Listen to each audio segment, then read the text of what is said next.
皆さんこんにちは、まよまよです。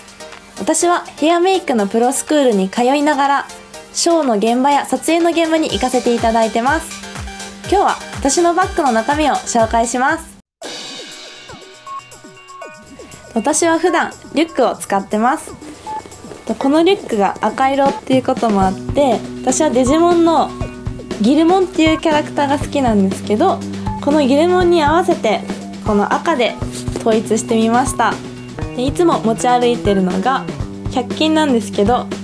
ハンドジェルです。これで消毒してご飯とか物を食べたりしてます。消毒した後はグミとかナッツのフルーツとかチョコレートとかをいつも小腹が空いた時に食べてます。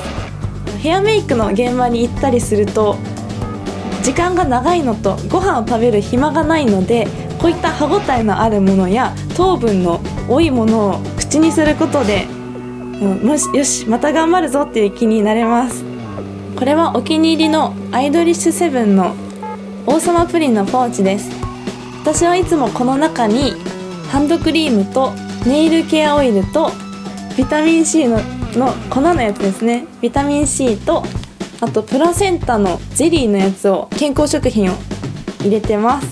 あとコンタクトいつもしてるので、コンタクト液はいつも持ち歩くようにしてます。でこのちっちゃいポーチなんですけど、こっちのちっちゃいポーチには持ち歩く用の化粧ポーチとして使ってます。で持ち歩いているアイシャドウなんですけど、ケイトのアイシャドウとノーズシャドウ用のライトブラウンのケイトのものと、キャンメイクのピンクとか紫系のアイシャドウを持ち歩いてます。他のパレットなどのヘアメイク用品は並べてしまっているので、お客さんの前で使うことができないので、裏で使ったりトイレに行ってさっと直したりするためにこういったコンパクトなものを持ち歩いています。私はよく漫画を読むので漫画もよく持ち歩くんですけど、最近はこの猫占いという猫の占いの本にハマっています。これは血液型と星座で猫の種類がわかります。ちなみに私は青猫です。これを結構現場に持って行ったりするとお客さんと盛り上がったり、現場の仲間と盛り上がったりするので結構持ち歩くことが多いです。はい、でこれが私のお財布です。父からプレゼントしてもらったんですけど、結構2年ぐらい使ってます。